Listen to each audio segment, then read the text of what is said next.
আসসালামু আলাইকুম দর্শক। তো দর্শক, ইরানের পক্ষ থেকে প্রত্যাশিত একটি হামলা ইসরায়েলের উপর হয়ে গেল। গত শনিবার ইরান তার ভূমি থেকে ইসরায়েলের উপর ড্রোন এবং ক্ষেপণাস্ত্র হামলা চালিয়েছে। তো যাই হোক, এটা মোটামুটি প্রত্যাশিতই ছিল। এখন বলা যেতে পারে যে ইরান এবং ইসরায়েলের মধ্যে আনুষ্ঠানিকভাবে একটি যুদ্ধ শুরু হয়ে গেল।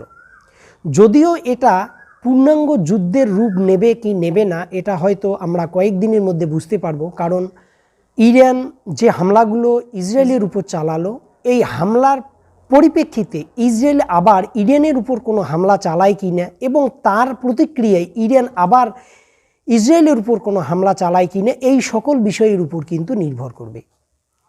বিষয় হচ্ছে যে এই যে যুদ্ধ শুরু হলো, আপনারা জানেন ইসরায়েলের পরম বন্ধু হচ্ছে মার্কিন যুক্তরাষ্ট্র।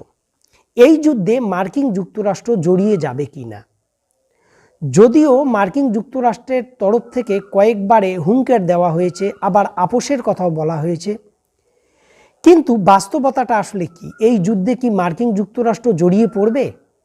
ইতিমধ্যে আরব দেশগুলো তারা কিন্তু বলেছে যে তাদের ভূখণ্ড থেকে তারা মার্কিন যুক্তরাষ্ট্রকে ইরানের উপর কোনো হামলা পরিচালনা করতে দেবে না। তো এটা মার্কিন যুক্তরাষ্ট্রের জন্য একটি কষ্টকর বার্তা। তবে যাই হোক, এই যে ইরান এবং ইসরায়েলের মধ্যে যে আনুষ্ঠানিক যুদ্ধটা শুরু হলো, এই যুদ্ধটার মূলে কিন্তু গাজা।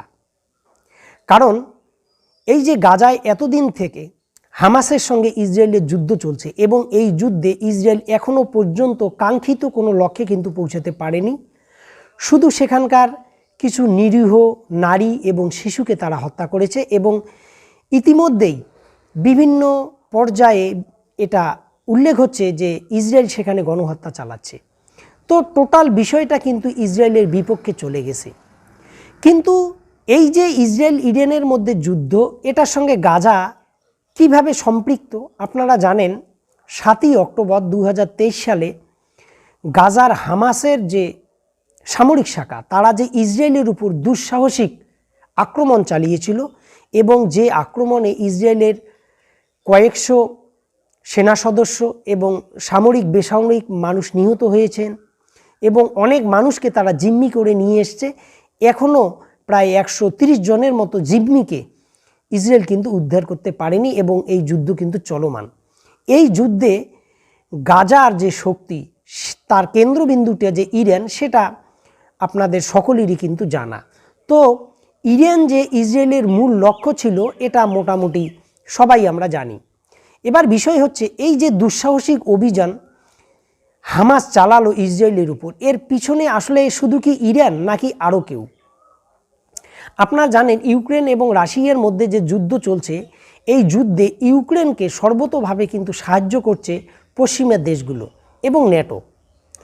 তো এই যে যুদ্ধটা চলছে, এবং এই যুদ্ধে রাশিয়ার ক্ষতি হচ্ছে এবং ইউক্রেনেরও ক্ষতি হচ্ছে।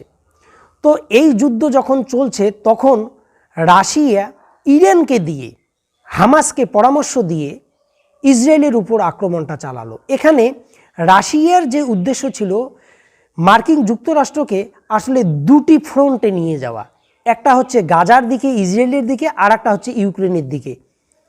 এখানে রাশিয়ার লাভ হচ্ছে যাতে মার্কিন যুক্তরাষ্ট্র খুব বেশি ইউক্রেনকে সাহায্য দিতে না পারে।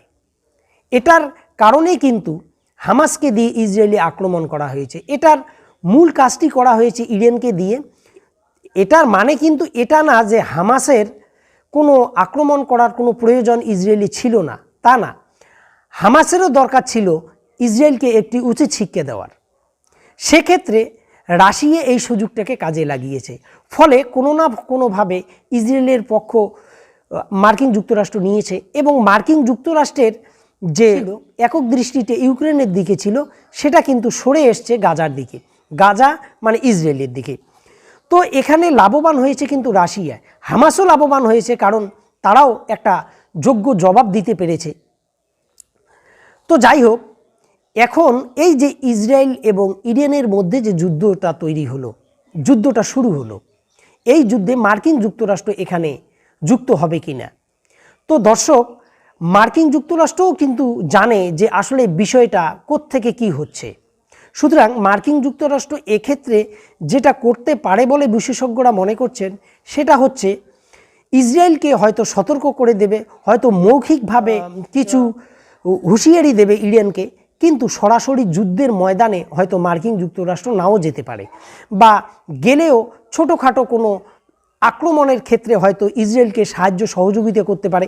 কিন্তু এটাকে বিস্তৃত আকারে নিয়ে গেলে যে অবস্থাটা তৈরি হবে, এই অবস্থাটা কিন্তু মার্কিন যুক্তরাষ্ট্র কিন্তু এই মুহূর্তে কিন্তু সামলাতে পারবে না। এবং আপনারা জানেন এই যে যুদ্ধ বিরোধী যে অবস্থান বিশ্বের মধ্যে তৈরি হচ্ছে, এটার বাইরে কিন্তু মার্কিন যুক্তরাষ্ট্রও না, মার্কিন যুক্তরাষ্ট্রের জনগণ তারাও কিন্তু চায় না বাইরের কোনো দেশের যুদ্ধের সঙ্গে মার্কিন যুক্তরাষ্ট্র শুধু খালি খালি যুদ্ধে জড়িয়ে পড়ুক এবং মার্কিন অর্থনীতি দুর্বল হোক। আবার যদি দেখা যায় যে মার্কিন যুক্তরাষ্ট্র সরাসরি ইসরায়েলের পক্ষ নিল এবং ইরানের উপর জোরদার হামলা শুরু করলো এবং সর্বাত্মক একটি যুদ্ধ পরিস্থিতি তৈরি হয়ে গেল, তখন রাশিয়া, চীন, এই যে ইরান বলয়ের যে দেশগুলো, এই দেশগুলোও কিন্তু চুপচাপ তখন বসে থাকবে না। কারণ ইরান যে হামলাটা চালিয়েছে এবং এই যে গাজা এবং ইসরায়েলের যে যুদ্ধ, আমি যে বিষয়গুলো বললাম, এগুলোর মূলে কিন্তু রাশিয়া। সুতরাং রাশিয়ার পরম বন্ধু ইরানের উপর যদি মার্কিন যুক্তরাষ্ট্রের তরফ থেকে এবং ইসরায়েলের তরফ থেকে মুহুর্মুহুর হামলা চালানো হয় এবং যুদ্ধটাকে যদি ব্যাপক আকারে নিয়ে যাওয়া হয়, সেক্ষেত্রে এই দেশগুলো তাদের নিজেদের স্বার্থেই কিন্তু ইরানের পক্ষ অবলম্বন করবে এবং যুদ্ধটা কিন্তু তখন সেয়ানায় কিন্তু শুরু হবে। তো দর্শক, এই যে বিষয়গুলো, এই বিষয়গুলো মূলত নির্ভর করবে মার্কিন যুক্তরাষ্ট্রের পদক্ষেপের উপর। তবে বেশিরভাগ আন্তর্জাতিক বিশেষজ্ঞ যেটা মনে করছে সেটা হচ্ছে যে মার্কিন যুক্তরাষ্ট্র সম্ভবত এই যুদ্ধে সরাসরি এবং ওতপ্রোতভাবে জড়িয়ে যাবে না, কারণ এই যুদ্ধের ফল যে কী হতে পারে সেটা মার্কিন যুক্তরাষ্ট্রও কিন্তু ভালো করে জানে। তো দর্শক, ভালো থাকুন, সুস্থ থাকুন, আল্লাহ হাফেজ।